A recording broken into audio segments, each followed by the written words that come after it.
Good evening. Thank you for joining us tonight for this educational webinar on the latest research updates from the ASH 2018 meeting.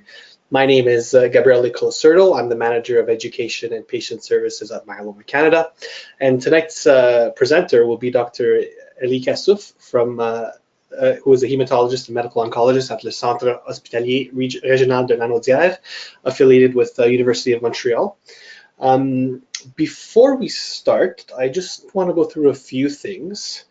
I wanted to let you know that all of our webinars are recorded and made available on our YouTube channel, as well. You can access that from our website as well, myeloma.ca. So if you missed something, don't worry. You can always go back and look at the recording and watch it a few times if you need to. So from YouTube, if you go into the search bar and write Myeloma Canada, the first link you'll see after you search will be the Myeloma Canada page. And if you subscribe to our page, you'll get a notification every time we add a new video. There's plenty of stuff on there from the past that may be useful to you. From our website, if you click on resources at the top tab, this drop-down menu will come down, and then you just click on Myeloma Canada educational videos, and that'll take you directly to our YouTube channel. How to ask questions. So at the end of the webinar, I'm going to read your questions to Dr. Kassouf so that he can answer them. Now, to ask them, on your GoToWebinar panel, there's a little tab that says questions.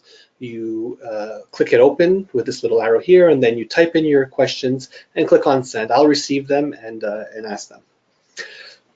Yeah, and there's press send. One last thing. For those of you who don't know, our national conference this year will be in Toronto on April 27 and 28. And you can get more information and look and see the agenda at myeloma.ca/2019 conference. And from our website, if you click on news and events, just click on the national conference link over here. You'll be able to see the agenda and register to the national conference. So without further ado, I will hand this over to Dr. Elie Kassouf, who will present to us the latest research updates from ASH 2018.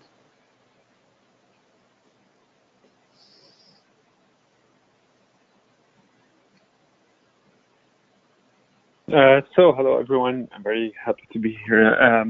And we're going to speak tonight about the incorporating new data from the ASH 2018. So this is a presentation 2 days ago to French, and honestly, as I went through the slides and spoke to Gabriel, we mostly filtered a little bit of the slides to make it a little bit more targeted to what's coming up in the ASH, and I also made some changes in the slides to make it a little bit less technical. So I would welcome also your comments in the future, later on as well, so that I can adapt in the future my slides more to the needs that will come up with the new data. So here are my disclosures. Part of the slides were done through Canadian Myeloma Ambassador Program supported by Celgene and with many of the steering committee that you know, many of them as well. So just a quick review of epidemiology. In 2015, the Canadian cancer statistics did quite a projection of how much the incidence of different cancers is increasing, and and it will increase. It's like a projection to the future. And what we can see is that in the next 15, 20 years, there would be increase in 110% in the incidence of myeloma. Well, we think that this increase is being while this increase is really too high, we can understand this because of the aging of the population and the growth of the population, but also with the diagnosis of multiple myeloma. Most of the GPs and now electrophoresis is being very easily done and done for all the patients, and we're diagnosing many patients at the earlier stage of the disease, which is good because we can increase the survival at this level. So incidence is increasing, but mostly for different factors as well.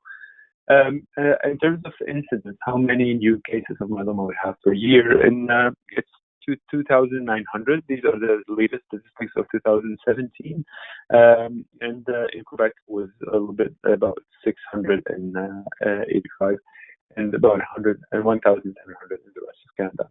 So for diagnosis, a quick thing, we always rely on clinics and clinical value, depending on signs, depending on the hypercalcemia, renal insufficiency, anemia, and bone lesions. But that was kind of the old definition. The new definition takes in consideration some biomarkers of malignancy. So we don't need to wait, which was actually true. Like many patients used to tell us, like, why would you wait for a disease when you have enough cells in the bone marrow, and when you have the biological sign that there's a multiple myeloma here? Why do you wait for renal insufficiency? And that's why the most of the definition was adapted, and now we include different biomarkers, which is the percentage of plasma cells in the bone marrow, the serum involved uninvolved free light chain ratio, and on the MRI finding new bone lesions on the MRI. MRIs are not easily accessible in different centers, and this is we are all aware of. But I mean, when we have a high likelihood of multiple myeloma, it's a very important test to be able to find bone lesions at a very early stage of development.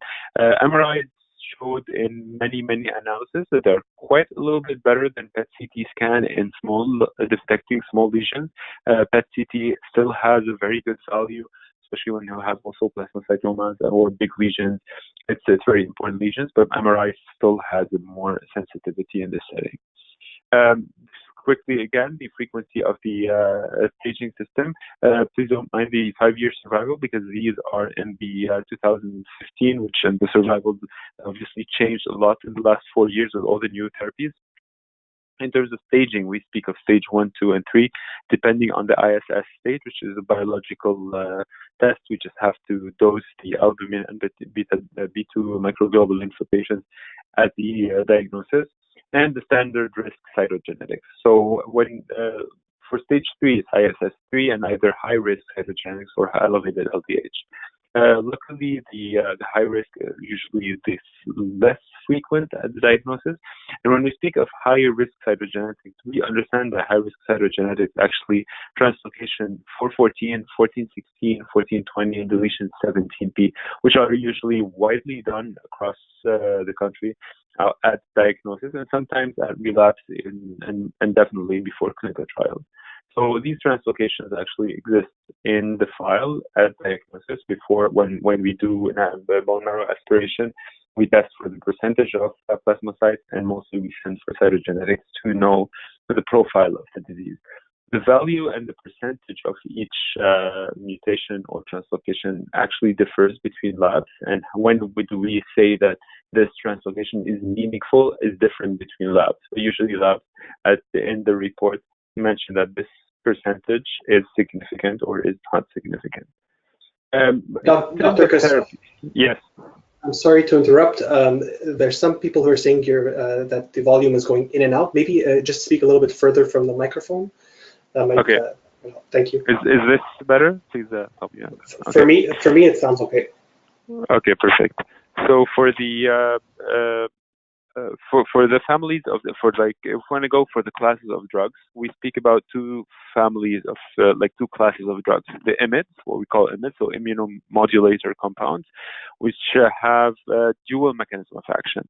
They have a direct tumoricidal effect, which goes directly on the cancer cells, but mostly they have also immunomodulatory effects. In terms of IMiDs, we have the old thalidomide that we used to use in the past, and we have after that lenalidomide, and recently the pomalidomide a couple of years ago. In terms of proteasome inhibitors, which have a completely different mechanism of action, the proteasome actually is an enzyme that usually is used to degrade the excess of protein inside the cells. And when we inhibit this enzyme, the protein will accumulate inside the cell, and the cell we force it to commit suicide. So the proteasome inhibitor class, we have three. The bortezomib, which at the early stages of development was developed as an IV, and then we realized that if we give it subcutaneously, we decrease side effects, but mostly we keep the benefit of the therapy.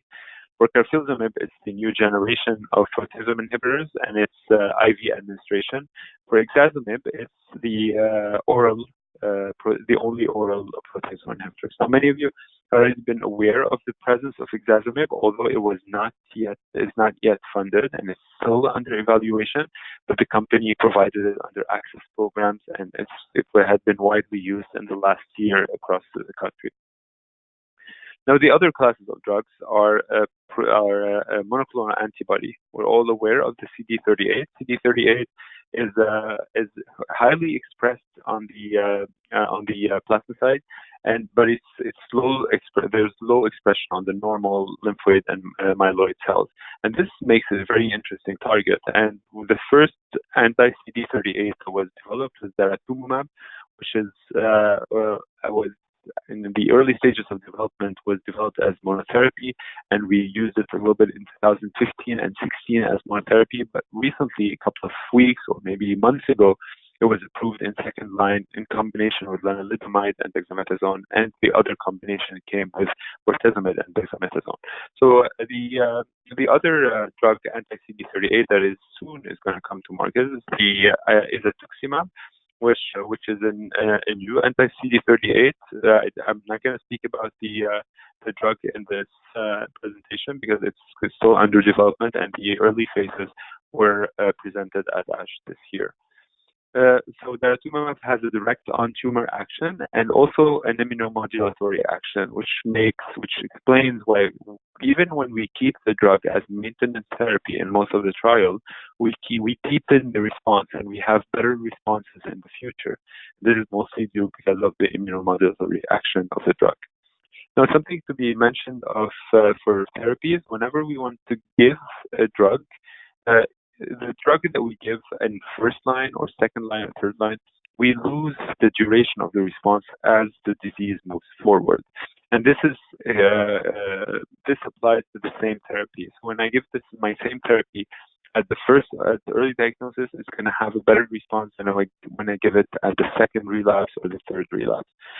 The natural course of multiple myeloma is usually characterized by a pattern of remission and relapse. So in the first part, we have the asymptomatic disease, what we call the MGUS or monoclonal gammopathy of unknown significance. And this is or smoldering myeloma, where we have only a peak of protein, but we don't have yet clinical symptoms. Here, most of the patients that I see with high protein are usually in the first part. And usually we follow them. Why do we follow them? Because 1 to 10% of these patients will develop multiple myeloma. But here we're speaking about symptomatic multiple myeloma, so myeloma that was already where the clinical criteria apply, or where we have these biomarkers that we already talked about.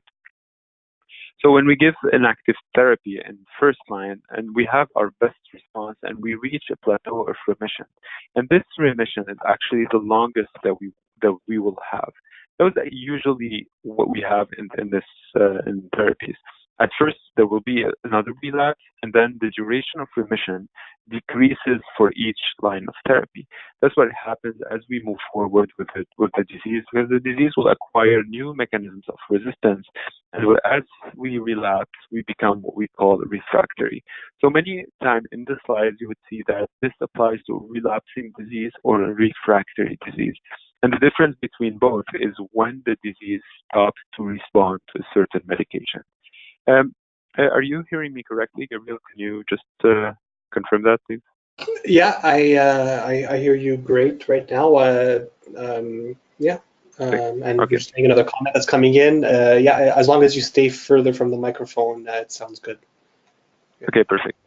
So why do we have this resistance? We have this resistance because of what we call selective pressure. So the selective pressure is actually, when we speak of multiple myeloma, we speak about many clones of disease. It's not just one clone that the same will decrease, then will increase. It's many clones. These different clones will respond to therapy, but one of them will acquire a different resistance mechanism and would grow. And that's why all these clones of therapies will acquire different resistance mechanisms and become more aggressive as we move forward in the disease. Now, what is the goal of therapy, and where do we want to achieve? What is our best possible endpoint. So what we want to do is want to achieve complete remission. Now, complete remission, the definition of complete remission has been changing depending on the technologies that we are having. So we speak about complete remission when we stop seeing the M peak, when we do immunofixation and we don't see any more M or immunoglobulin. We speak about stringent complete remission when the free light chains are normal, that we don't have plasmacytes in the bone marrow. But now we're speaking more and more about MRD. So MRD is a minimal residual disease. It's the deepest response that we are being able to achieve with the new techniques that we have. So MRD can be done in different ways. I'm not going to go through the technical ways of doing MRD, but mainly we can do it through cytometry, but also we can do it through NGS. So we go to molecular level in the bone marrow and the liquid to detect the residual cells. And the deeper the response, the longest will be the time of remission. And that's what we are achieving more and more. And that's why in the trials now you see that one of the goals is that we want to achieve the highest MRD negative. So when we speak about MRD negative, it means we're not finding any more clones of myeloma on a molecular level.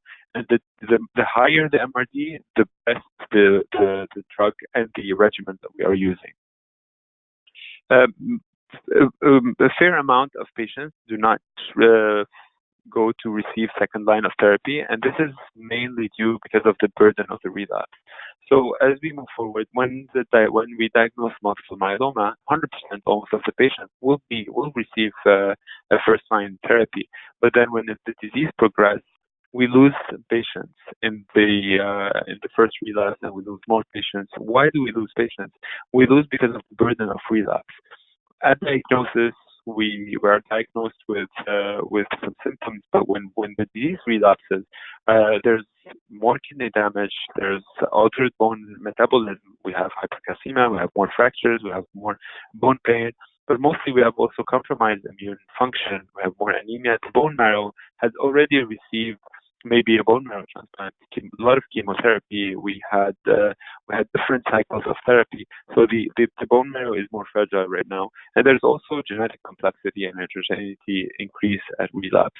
And there's also, of course, the emotional burden. The relapse is sometimes devastating, and many patients decide sometimes to not go again for other treatments. The compromised immune function can lead to infections. So the infections can be also increased by the drugs that we are giving, but also because of the compromised immune function of the disease itself. So whenever we want to speak about treatments, and this is also the algorithm of multiple myeloma in Canada. So the algorithm of what do we do in face of multiple myeloma that was diagnosed as symptomatic. So here is I will explain a little bit of how do we think in front of a newly diagnosed symptomatic multiple myeloma. So it's always the first question that comes to mind: can we do a transplant? Can we do an autologous stem cell transplant? And is the age, and there's a interrogation mark here, because age recently is not really we're not being fair when we only judge by age, because many patients are still having a very healthy lifestyle, being very healthy, and are over the age that was set in the trials. So in the trials, the age that was set to do bone marrow transplant was 65. And that's why many centers are still rigid in terms of saying that I want to do only bone marrow autologous stem cell transplant for 65 and younger. But this was changed, and it's changing as we move forward, and as centers are acquiring much more experience with the stem cell transplant. So we were speaking about age less than 70 and candidates for autologous transplant. Of course, there are some centers that are still being grafted for a little bit older, or age more than 70 and or not candidates for autologous stem cell transplant. So the transplant can sometimes not be done in younger patients where they have other burden of the disease and other comorbidities that prevent them from receiving a high dose chemotherapy. And when we speak about less than 70 or transplant-eligible, we'll speak about an induction chemotherapy. And the regimen that is still widely used across Canada is Cyborg-D. So 99% of the patients receive Cyborg-D. There are some patients that receive VRD, which is bortezomib, lenalidomide, dexamethasone, and we're going to speak about this. And we hope that in 2019, this regimen would be approved across the country as well. So for the induction, mostly 99% Cyborg-D for 4 to 6 cycles, mostly 4 cycles, and then we go to stem cell mobilization. We collect the stem cells, and usually here we collect for 2 grafts. We go to melphalan, which is the chemotherapy before the transplant, and then some patients get the tandem auto-allo transplant depending on the risk of the multiple myeloma. So the more we have a high risk population, which is the high risk of disease, the more we're going to be aggressive in management of the first diagnosis. So for patients that have translocation for 14, 16, or deletion 17 and high and plasma cell leukemia, we might do a tandem autologous, so two transplant or even transplant auto-allo transplant. Most of the patients now, 90% of the patients, we propose maintenance. Maintenance is done with lenalidomide based on a meta-analysis that showed that there's 2.5 years advantage in survival. Patients live more when we give them lenalidomide as maintenance. It's high risk. Some centers consider bortezomib depending on the funding. Why? Because there's a small study called HOVON that showed that the proteasome inhibitors and patients that have do better in patients that have high risk disease. And even in the meta-analysis, we see that survival was was not that good in patients. The advantage of survival for lenalidomide maintenance was not really significant in the patients that had a high risk multiple myeloma. Now, we were not going to divide the subgroup, so most of the times we propose the maintenance for all the patients, but when it's high risk, we consider, and sometimes many physicians consider bortezomib as maintenance. But again, the funding for the bortezomib in this setting has to be discussed with the centers. Sometimes there's consolidation maintenance in clinical trials, and definitely they're always recommended to go to trial. So in the other part, for transplant-ineligible patients, we go to first line. Recently, we had the first trial. Not recently, a couple of years ago, but the first trial and the RD regimen was approved a couple of months ago, and a couple of years ago, 1 year and a half almost, and it's funded across Canada. And most of the patients now, about 60-70% of the patients receive lenalidomide dexamethasone as a first line. Again, in case of non-transplant eligible. A fair amount of patients still receive VMP, and in Quebec we give Cyborg-D for most of the patients that are not RD, that not go to RD, or obviously we go to clinical trials using RD as a backbone. Now in second line, and this was the huge advancement that we had in Canada in the last couple of months, and we're really happy to be able to provide these regimens, very powerful and potent regimens. And the 3 that are approved are DRD, KRD, and DVD. I included the IRD here, although many of the provinces do not have it. So to go through the 4 protocols, D for daratumumab, and the Revlimid dexamethasone, carfilzomib Rev-Dex, and ixazomib Rev-Dex, and daratumumab Velcade or Veldex. So the IRD is not widely approved. In Quebec, we don't have access to IRD. We have access to ID if we want to give, but we cannot give the triplet, and I believe in some other provinces as well, but many other provinces are able to get these fully oral triplets. So IRD is the only one where the 3 drugs are given orally. It's a very convenient disease, and it's very convenient regimen, and hopefully it would be approved because I believe it still has its place in this second line. For the other situations, so when disease progresses, we go to third lines. Mainly in third lines, we go to doublets or we add pomalidomide, cyclophosphamide, and dexamethasone, which is a very, very tolerable regimen and very potent as well. In fourth line, we use again what we didn't use in the past. Now, the sequence is not, there's no particular sequence that it's the best for everyone.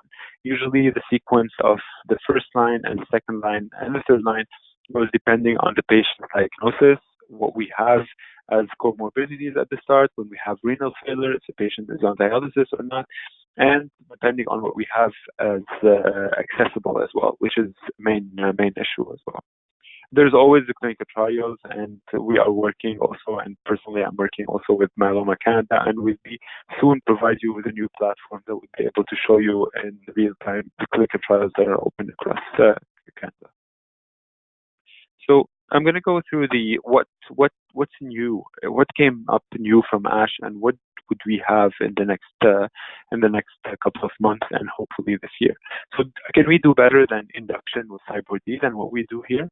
Well, these are the 4 abstracts that I selected to show us that we are moving forward in this setting. This is a phase 2 study, but a phase 2 that is somehow also interesting for us to see that if we add daratumumab to CyBorD, do we do better than what we are giving? So this is a single arm phase 2 that was done at community-based centers. It's a very nice phase 2 because it was done in small centers where they are usually in their practice is still using sometimes CyBorD, also for funding issues as well and for reimbursement. So they added daratumumab and they did this trial to trying to see if daratumumab does well with the CyBorD, and are we decreasing the possibility of doing autologous stem cell transplant? So patients had 4 to 8 cycles Dara and CyBorD. The first cycle of daratumumab was split in 2 days. This is something that you would see more and more. So I don't believe there's any center now that does daratumumab the first dose in 1 day. So the daratumumab, one of the major side effects that we have is the infusion-related reaction. Sorry. So the infusion-related reaction, usually we decrease this by giving the daratumumab on 2 days.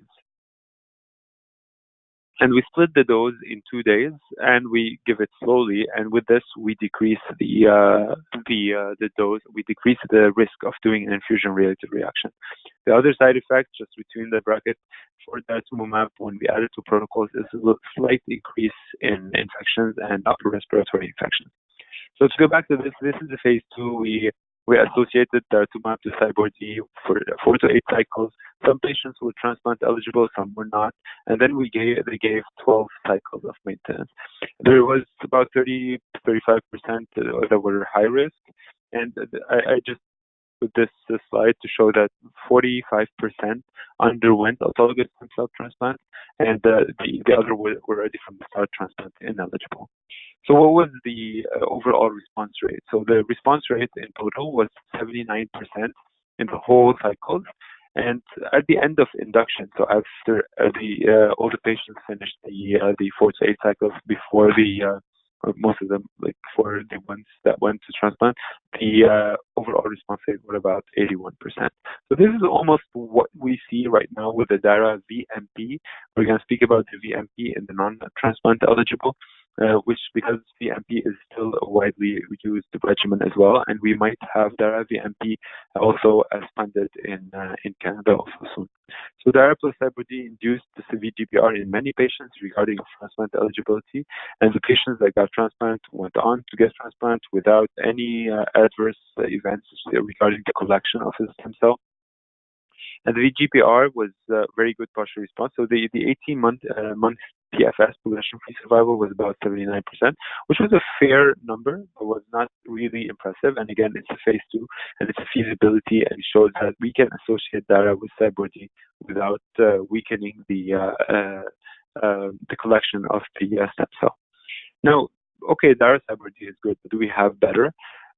in Canada, we don't have yet the RVD regimen, and this is one of the regimens that we are mostly excited for. We want to have this combination of proteasome inhibitor and IMiDs in first line before we go to transplant. Why? Because there was two large randomized phase 3, the IFM and the SWOG, that showed that overall response rate is 95%, which is very impressive. And when using RVD for induction, and this was a retrospective analysis. It was done at Emory University. They went back to the files and checked for 1,000 patients. 83% has partial response and went on to receive autologous transplant. And what we see here, which is the violet one, we see about, in terms of overall response rate, about 95% of overall response rate. And this was also disregarding of the standard or high risk. Now for PFS and for OS, we definitely see a difference in terms of between standard risk and high risk cytogenetic. But again, we see 63 months PFS for the entire cohort of patients, which means when we give the induction and then we do the stem cell transplant and we continue with maintenance, we have about 63 months of progression-free survival. And the median obviously was not reached for most of the patients. So RVD hopefully will be approved in Canada for induction therapy. It has a high percentage of response. Now, of course, the next question, if we associate dara with CyBorD and we have VRD as approved, can we associate dara VRD? This was the next trial. So it was a phase 2. Dara VRD was combined, will be compared to VRD alone to show that in a phase 2, not a phase 3, in a phase 2, for patients that will undergo transplant. And at ASH, they presented the first 16 patients to assess just the feasibility and if there would be any new side effect or any drug interaction or anything that would come up. So patients got 1 to 4 cycles of daratumumab, Velcade, Revlimid, dexamethasone, and then went to a transplant. Got consolidation, which is not a practice that we commonly use, but some of the hospitals do it as well. 2 cycles of consolidation before they went to maintenance. So the maintenance here is daratumumab and Revlimid for both, so both the drug and maintenance. Daratumumab once a month and Revlimid 10 milligrams a day, 3 weeks, every 4 weeks. So here you can see, and again, it's a phase 2 and only 16 numbers, but still the numbers were impressive. We speak about 100% response, 94% of complete remission during maintenance. It's a very, very potent combination. I want you to see the MRD negative. And again, we spoke about the MRD. The higher percentage of MRD we get, the longest we will have as remission. And yes, we had a 19% at the end of induction, so after 4 cycles of VRD. But then after consolidation, at the end of consolidation, after the transplant and the 2 other cycles, we have 50% of MRD, and I'm 100% sure that the MRD will deepen as we go further because of the combination of daratumumab and Revlimid given in maintenance. So this is a very exciting regimen to be looked at, and this is a trial that is ongoing. The phase 2 will recruit 222 patients, but this dara VRD would be in the future definitely one of the most potent induction therapy before transplant. The other drugs now would say that, okay, but we are giving now very good potent drugs. Can we still, the transplant is still necessary? This is a trial that is a FORTE trial. It's a phase 3 trial, a little bit complicated. We're going to try to simplify it a little bit. So what they did is that they gave the new proteasome inhibitor carfilzomib, and they said, okay, we're going to combine carfilzomib with Revlimid, dexamethasone, or we're going to combine it with cyclophosphamide, dexamethasone, or we're going to give carfilzomib, Revlimid, dexamethasone for patients without giving them a transplant. So for the first 2 arms, there was 4 cycles of each, and then the induction, and then the collect, and then the stem cell transplant. And the other comparator arm was only 12 cycles of the new therapy of carfilzomib, Revlimid, dexamethasone. And then after that, patients were randomized, obviously, to get maintenance or not. So the thing is here, what we saw is that for patients that got regimen that included Revlimid, definitely had a better response. There was this level of response, and it was more than 73% in terms of VGPR, which is really, really good in this combination.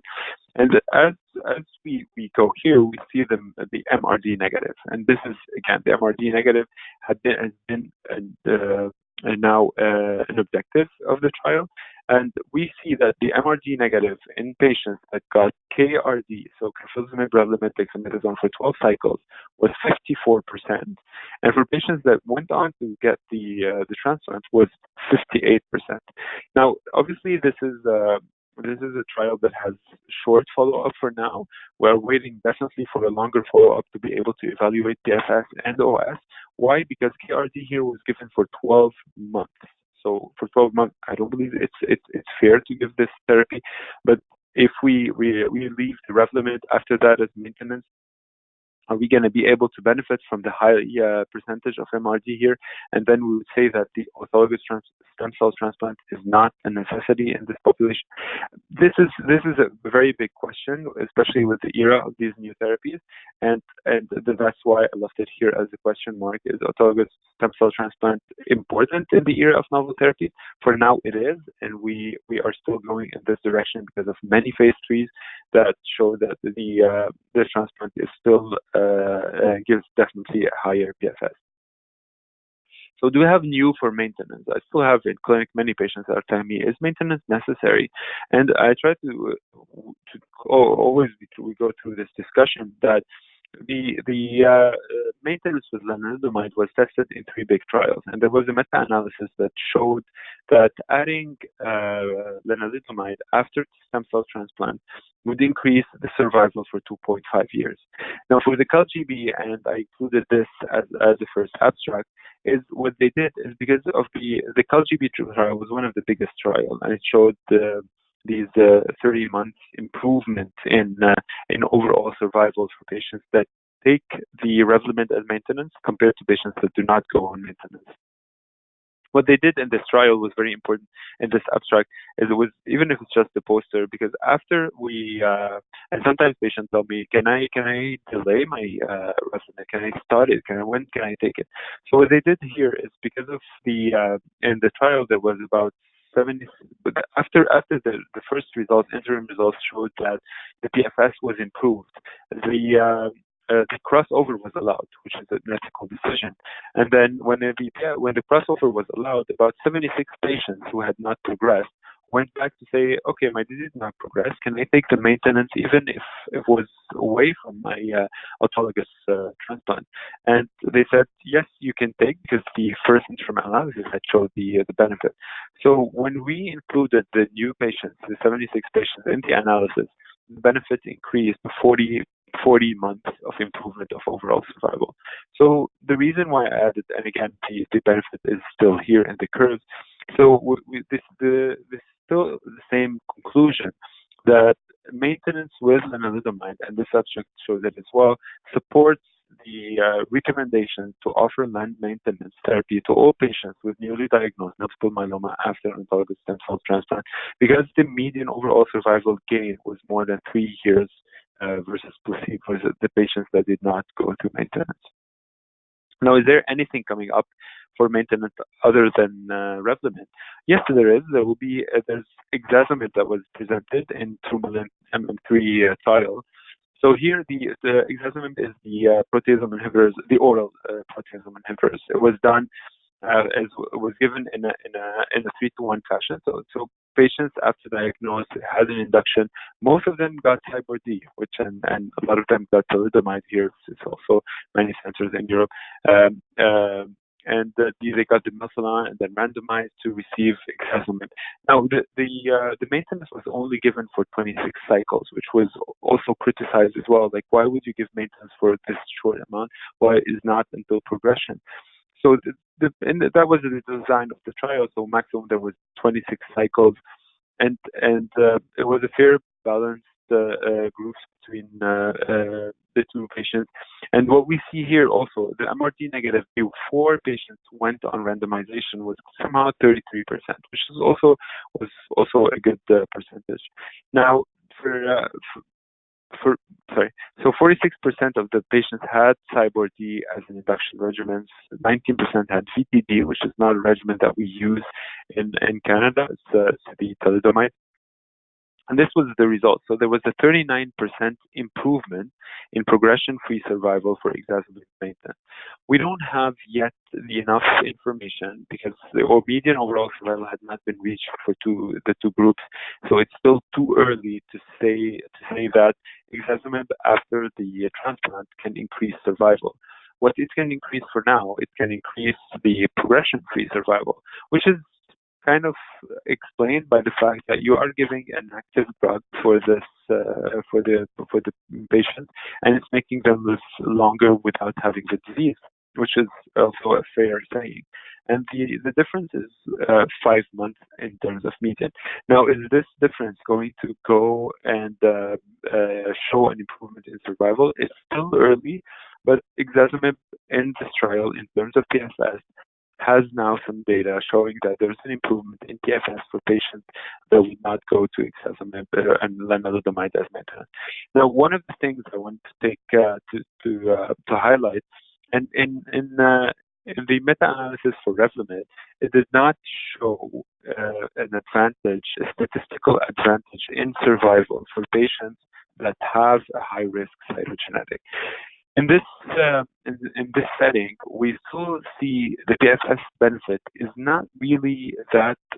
It's still the hazard ratio is also very good, but I mean the confidence interval across one. We need to wait the final overall survival to see for the population of patients that have high risk disease, because proteasome inhibitors have been showing more benefit than the IMiDs in this setting. So maybe the group of patients having high-risk disease and a high ISS stage would benefit from this strategy as maintenance instead of lenalidomide. But again, this is a maybe, and we need to wait for the final analysis to be done in terms of survival. And obviously, the exacerbate was well tolerated. There was very low discontinuation rate, so I use a lot of exacerbate, and it's very easy to give drug. And there was definitely a low incidence of secondary primary malignancy. It's different than what we see with Revlimid, with a 3%, 1 to 2%, secondary malignancies. So for patients that are not eligible for transplant, what do we give? We give the first trial showed us that Revlimid dexamethasone is the preferred regimen. So is there better that is coming? Well, daratumumab had been combined to VMP, which is also a very widely used regimen in across Canada. So in these two abstracts, daratumumab VMP was compared to VMP in the Alcyon trial, and there was a late-breaking abstract, which is honestly, this is also very going to be very exciting. Daratumumab plus lenalidomide dex compared to Lendex. So this is what we use now. We use now mostly Lendex, or we use VMP. So can we do better by combining daratumumab in the setting and not wait for the disease progression? So this is the Alcyon trial, VMP for 9 cycles, and VMP, and then went on to get patients to daratumumab and as maintenance until progression. And these are the curves are really impressive, showing that at 3 months, there's an improvement of PFS with 60% of patients still receiving daratumumab when they combine to VMP, and 28% for VMP with a median of 19.1. So there's 57% reduction in the risk of progression for that. And when we look at the MRD, so with the MRD, there was 27% MRD negative when we combined the VMP compared to 7% when we give VMP alone. Now, of course, this curve has to be taken in caution because this curve for VMP alone, yes, when we reach an MRD negative, if we have VMP or VMP alone, we have a higher survival. But let's look again at the numbers. VMP alone had given only for 7% only achieved MRD, whether in DARA VMP we achieved about for 96 patients, which was almost 27% of the patients. So obviously, this is a very exciting regimen to be used. It's still too early to speak about survival, but with the PFS2 being increased, survival might be a very projected positive outcome. PFS2 is even when we add the second line of the disease, we still get the benefit adding that to VMP compared to VMP alone. So this is an exciting regimen, and I believe this is something to be looked at in the future. Now, the second, the late-breaking abstract, the Maya trial, they combined daratumumab to Revlimid, dexamethasone, the regimen that we use for Revlimid, dexamethasone, combined to Dara compared to RevDex until progression. And these are the curves. The curves are really amazing. See, at 30 months, 71% of the patients are still receiving Dara RevDex, with a median obviously not reached, and a hazard ratio of 0.56, which means that we are giving more than 44% advantage in terms of decreasing the risk of progression of the disease. Now, just to look at the RevDex median here, it's 31, which is higher than what we usually see in our practice. So I believe that the comparator arm here did really well. So RevDex, we don't see that much of a high median at 56% for a 30-month, but even with that, Dara RevDex showed very impressive results. And what we see here with the high-risk patients, a bit less advantage when we combine with Dara, but still there is a small advantage, but not really as wide as in the standard risk. For MRD, we have 24% MRD negative when we do Dara RevDex compared to 7% for RevDex alone, and obviously response rate of 93% combining daratumumab RevDex. So this is a very exciting study regimen. Just a quick thing about the safety profile. So the safety profile obviously is a combination that is well tolerated. There was an infusion-related reaction in 41% of the patients, but 3% only were grade 3 and 4. So the other infusion-related reactions were really most of them were seen in the first infusion, but most of them were manageable, and the patient were able to continue the Dara. In terms of secondary primary malignancies, we saw about 3% the Dara Dex arm. So this is one of the most exciting regimen in the non-transplant eligible patients, and I guess this is something to be looked at in the near future. So for second line, do we have any updates? And a quick thing for both, because these are the protocols and regimens that we are using right now and they're existing in Canada. So these are all the trials that showed that when we combine, when we give triplets instead of doublets in relapse or refractory myeloma, we have a better advantage in progression-free survival, and for some advantage in overall survival. And this is also a very nice paper that showed that whenever we give triplets, so we give combination Dara-Lendex, carfilzomib-Lendex, Dara-Veldex, or Igdazomib-Lendex, we have a very, very good advantage, and one of the best advantages that we have in triplets. So in the ASH, the posters that were presented, so these are updates for 3 years update for POLIX. POLIX is the study of the daratumumab, lenalidomide, dexamethasone in second line. So in second line and beyond, after in relapse or refractory. So patients had been exposed, could have been exposed to lenalidomide but not refractory, and they had at least received one line of therapy. In the setting, and we reached the median, and the median was 44 months. So the median PFS for patients receiving daratumumab, lenalidomide, dexamethasone is 44.5 months. So patients would stay on therapy for 45, at least for 4.5% a month before switching to something else. And the PFS among patients that had only one, so completely second line, was even better, with 57% of patients staying on this therapy after 42 months of follow-up. There was no new safety signals.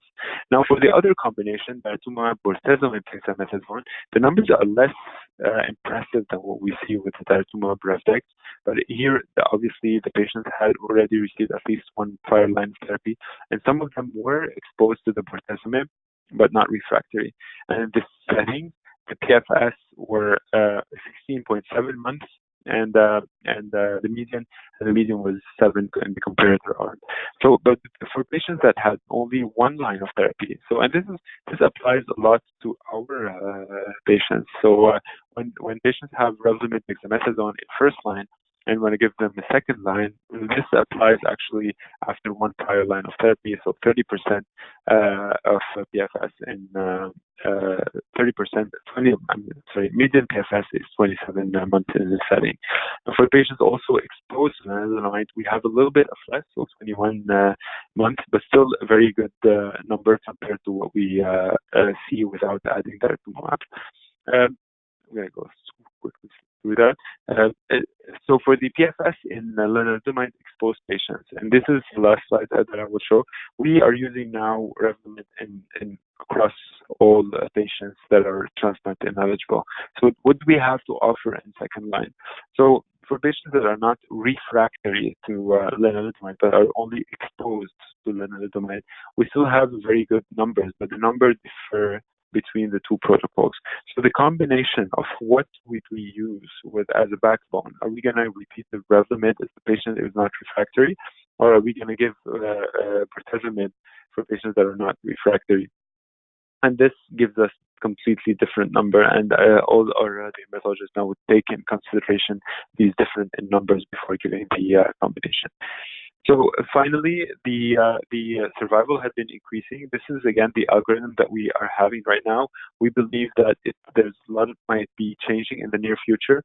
Daratumumab, Revlimid, RVRD alone, or Dara-VRD might come to the induction setting. This would be the best protocol to give today. And for the first line here, maybe go VRD alone, or Dara-Revdex, or Dara-VMP. I showed both of them in the Alcyon and the Maya trial, a very good survival advantage. And for second line, we're still going with the triplets, depending on what we gave in first line. And finally, the survival, this was until 2014. I believe we can fairly add more and more, and the survival is even increasing now that we are having new therapies, we are dealing with better with the side effects, and we're having better combination. So thank you for that, and I'm available for any questions. Thank you, Dr. Kassouf. That was a great presentation, a nice overview of some of the trials that were presented at ASH. So we have a few questions that are already here. So the first one has to do with transplant. So not with the trials, but a little bit earlier in your presentation when you spoke about transplant. Someone wants to know, how long does a remission need to be for a second transplant to be given? So after one transplant, when would we do the second transplant? Yes, after how much time, like how long does the remission need to be in order to be eligible for a second transplant? Well, this second transplant, already having a tandem transplant depends. We're speaking about auto transplant, right? Yes. Okay, so we should wait until the recovery in terms of bone marrow and bone cells and the bone marrow cells. And this is usually the number is different between different centers. Of course, I don't believe there's any. Sometimes we tend to do auto-allo in a closer period, depending on the aggressiveness of the disease. But when we do autologous transplant, we wait until we have full recovery, about 6 months, and then we wait until the recovery of the bone marrow cells. We have a normal CBC, and sometimes we tend to do. Of course, we need to repeat the bone marrow biopsy. We need to do the aspiration. So there was a clarification on the question. He's not talking about tandem. The person is speaking about second line therapy, as the second transplant as a second line therapy. In second line. So when would we do a bone marrow transplant, autologous transplant in second line, right? Yes. Yes. So how long does the remission need to be before? Yeah, we had this question actually for one of my patients. So there was already a first transplant, and then a couple of years after the patient relapsed, they went on to receive a new line of therapy, and then went on in remission, and then right away the transplant was already done. So there's no window of waiting a couple of weeks or months to do that. So patients do an induction therapy and then go right away to another transplant. Okay, great, thank you. So the next question is regards to solitary plasmacytoma of the bone. So someone just wondering if there was any new information presented about solitary plasmacytoma of the bone, and more specifically, the rate of progression to myeloma. So for solitary, when we speak of solitary plasmacytoma, we have only one plasmacytoma, and most of the target of the disease, of the treatments that we are giving, is mostly radiation after we eliminate the disease systemically. So we go through PET CTs, we do bone marrow biopsy, we eliminate the fact that there's enough plasmacytes to diagnose multiple myeloma, and the patients go through full dose radiation, and we hope for a cure for this patient. There's no new data showing, or no new trials showing that there's new therapies in the solitary plasmacytoma in this setting.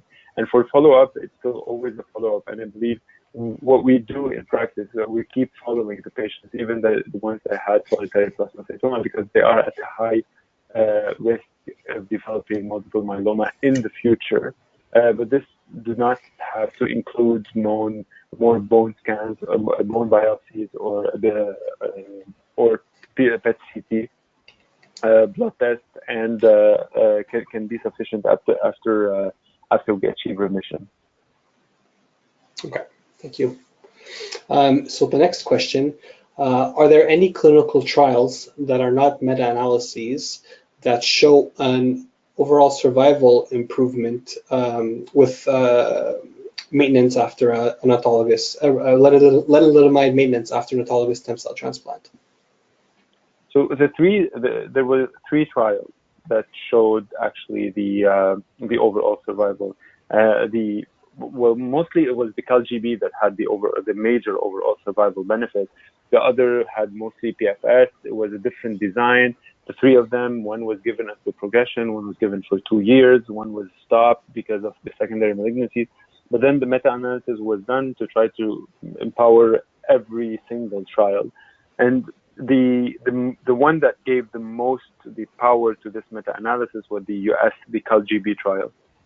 And the other one, all of them showed an improvement in PFS, but the benefit came mostly from the CALGB trial. But the other two trials showed definitely an advantage also in PFS. Okay, thank you. The next question pertains to someone who is on dialysis and also receives daratumumab. Is there essentially, if someone receives daratumumab, is there how long do they have to wait before going through dialysis? What do you mean? So if someone receives daratumumab and they also need dialysis, will the dialysis, I guess, negate the effectiveness of the drug, or is there a waiting period? So if I understand correctly, if a patient is on dialysis and want to receive daratumumab, is there a window where the dara should be given? So if someone so I guess if someone receives dara, but they also need to do dialysis, because in the trials, the approvals, the trials did not include patients that had clearance less than 20. Okay. In the trials. Mm-hmm. And now in real practice, are we doing? There are some reports using dara in dialysis dependent patients, but technically the approval is for patients that that are not on dialysis and that have clearance not lower than 20 to 30. Okay. So I think we'll leave that there. The next question. Let me just see here. I need to just sort through this. Is there any data on outcomes for modified doses of lenalidomide maintenance? So, can you repeat that? dose modifications for lenalidomide maintenance. Can lower doses be effective? Let's say they get a lower dose because of side effects. Yeah. Is it still effective? Yeah. So is That's there any data yeah. on that of the lower dose, of having lower doses? Yeah. Well, toxicity is not, efficiency is not dependent on the dose that doesn't mean that the more dose that we have to, in terms of maintenance, the first thing that we need to target is tolerance. So when we're giving a drug until progression, what we need to control at first is the tolerance of the medication. And one of the major issues that we have with lenalidomide is that some of the patients do not tolerate it in terms of hematologic toxicity, fatigue a lot also, or diarrhea. And these side effects has to be taken in consideration as well, because the safety has to come up as a first priority. Now, when we increase the dose, do we improve the benefit? Yes, because when we are doing many of the practices, the practices that used to done in the past, that because as maintenance, we give it at 10 milligrams. And when the disease progressed, we increase it to 25 to the dose that was usually accepted at second line. And sometimes we go and get back and find that response in the that we lost when we had a lower dose. So technically, yes, when we increase the dose, we have a better response. But in maintenance trials, there was a decrease in the dose, and it was still showed the benefit. So I believe physicians should lower the dose depending on the safety of the patients and the side effects to make the drug as tolerable as long as possible. Okay, thank you. I think that answers that question. One more here. So if someone who's going through a stem cell transplant, and so they receive induction therapy, and they're scheduled to do the stem cell harvest, is there a waiting period between the induction and the harvest? I guess a waiting period of no treatment, for example? Well, that's a very, for us, that's a very challenging and practical at the same time, because technically there's no waiting time. And usually what if we want to be exact on dates, and we say we want to do 4 cycles of chemo, 3 weeks off, mobilization, cyclophosphamide mobilization, then 3 weeks off, 3 to 4 weeks off, then the patient is hospitalized and gets the bone marrow transplant. So it's technically 3 to 4 weeks, but in practice, this is kind of impossible in all the centers across the world, because most of the patients outside the centers where they are receiving their treatment, I usually have to travel to get this therapy and it's kind of sometimes complicated to get this setting. Today I saw a patient that got his cells collected, but there's no place at the hospital where he will get his stem cell transplant before end of April. So I gave him another cycle of induction just to keep him before. So I don't want to lose the best response that I had with the induction therapy, awaiting the stem cell transplant. So if we briefly go into answer, technically it should be done 3 to 4 weeks after the collection, but in practice, it's not honestly feasible for most of the patients, and that's why what we tend to do, we try to give back again one induction cycle. It's like a waiting cycle until we have the exact date. Okay, great. So that's all the questions I have for now. I just want, if anybody wants to send any last questions, please send them to me. We'll wait a few, maybe about a minute or 30 seconds. So in your GoToWebinar, you have a tab with the questions. If you just type in your question, I will receive it and I will ask Dr. Kassouf. So right now, it doesn't look like we have anything else. So while we wait, I just want to remind everybody that this webinar was recorded. It will be on our YouTube channel after, so you can review some of the things you may have missed. If you have trouble finding it, please email me. I will help you find it. By this point, you should have my email from all the reminders for the webinar that you received. And so I'll help you do that. Another reminder, this year our national conference for patients and caregivers will be in Toronto on April 27th and 28th. Lots of educational presentations that will take place.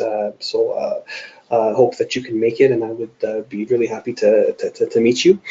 So we did get one more question that just came in. Is there any way of testing multiple myeloma cytogenetics without a bone marrow biopsy? Unfortunately, no, because we need the maximum presence of plasmacyte that we have. So the bone marrow biopsy, we can do external aspiration of liquid without doing a bone biopsy. So without going with the big needle, but it still has to be a marrow aspiration. Unfortunately we cannot do yet. In the peripheral blood. Okay, thank you. So I guess there's no more questions. So with that, Dr. Kassouf, thank you very much for your presentation tonight and for taking the time. Thank you so much, and please, if there's any other question, please feel free to communicate them to me. I definitely will. Thank you. Have a good day. Bye-bye. Have a great night, everyone. Bye-bye.